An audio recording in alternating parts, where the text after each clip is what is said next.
as you can see, we're out in the woods in the daylight. Hopefully the audio issues from the last video have been fixed.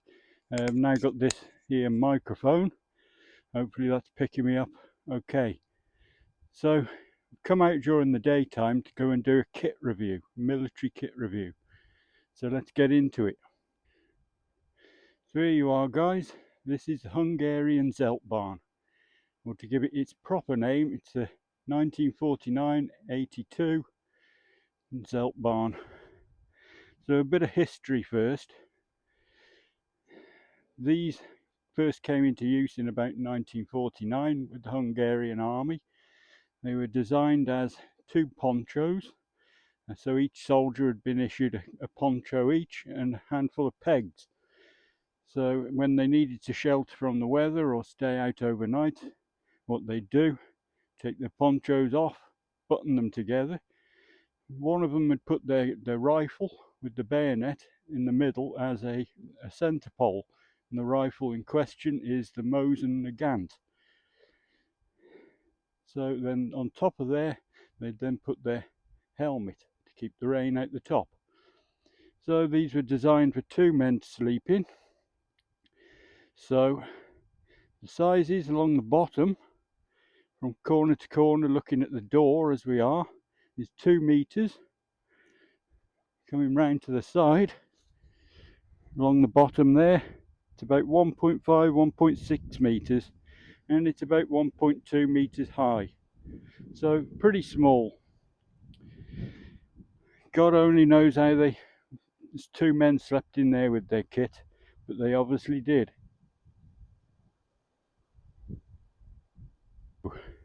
With the doors wide open, you can see there is no fitted ground sheet in this tent. I'm currently using a British Army poncho. Works really well, about the right size. So let's have a look how this fits.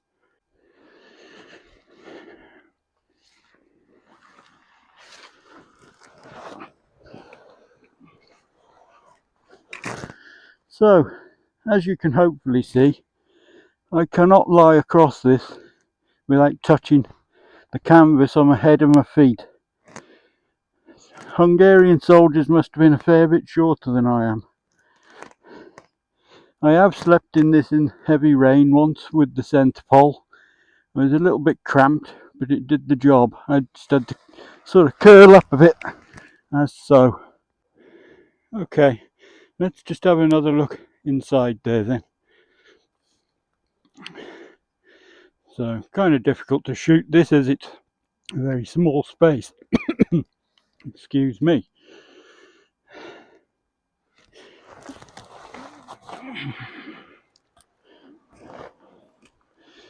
So, I'm cramped right up in the corner here. You've got enough room in here. If you're a very short person, you could sleep 2 in here, no problem. One person who's short and their kit, not a problem at all. There's plenty of room.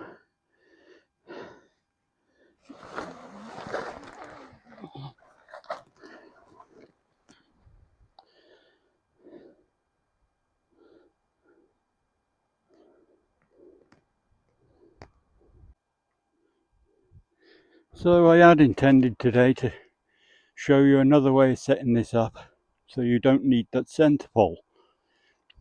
Without the centre pole, it is possible to sleep diagonally, and I've done that. Still pretty cramped for a 6-footer like me, but it gives you a little bit more space. Unfortunately, due to the rain, I wasn't able to get to the woods I'd planned to shoot this video.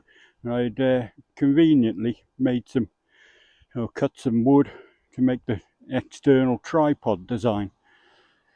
It's pretty easy to do though. You need some pretty long pieces of straight timber, 3 of them. Simply tie the tops together and then you hang through these eyelets here up to the tripod above. You could also do that with an overhanging branch, but as you can see, there's nothing really big enough around here to do that. So would I recommend one of these tents for someone 6 foot tall or more? Probably not. It's going to be really cramped for you. But a cheap alternative to a Polish Lavu, if you're pretty short, it'll work well for you. The reason I got this really is for such things I'm doing today, like a day camp. I just come out during the light times. During the winter, it's always dark at night, so it's nice to get out in the daylight. I can do a bit of bushcraft if that's, what I fancy doing. And I've got a shelter to put my kit in, and I can get in if it rains. The other thing this tent is really good at is using as a hide for watching animals. So if you're a photographer or something like that, you put this up, sit in there real quiet, and you'll see all sorts of animals. They just take no notice of it. The camouflage I really like on this. It's kind of a swirl pattern camouflage, as you can see. It's quite dark, but it works well, particularly at night or in low light conditions. I've brought you around the rear now, just to give you a look round. The best part of these tents is, at the time of filming, they're currently retailing at £35. As cheap as chips. So the weight of these things, the dry weight, including the pole and pegs, is around 3 kilograms, maybe a little bit less. Obviously, if it's raining, it gets wet, that's going to go up. Thought I'd just show you some of the markings found inside. Not that clear, don't really know what they say. I think there is a date there in the bottom left, upside down. I think it says 1980 something, probably 82 or something like that.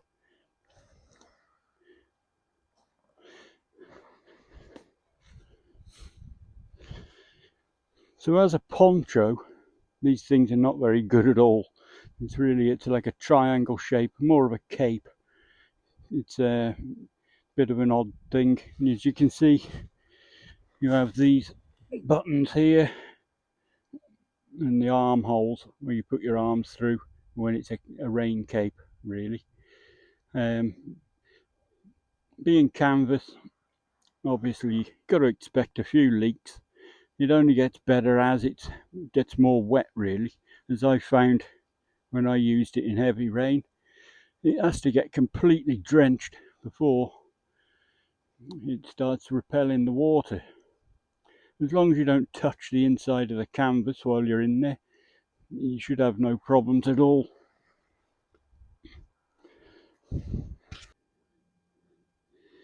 So as you hopefully can see, I can sit up in here, right in the middle next to the pole. It's pretty good. There's a few inches more space above me. So that's the kit review. Hope you enjoyed it. It's a great piece of kit and it's cheap as chips. So I hope you enjoyed the video. If you did, please give it a like. If you want to watch more camping videos, stealth camping overnighters or military kit reviews, consider subscribing, hit that bell and select all, and that way you won't miss any future uploads. Thanks for watching. Stay stealthy.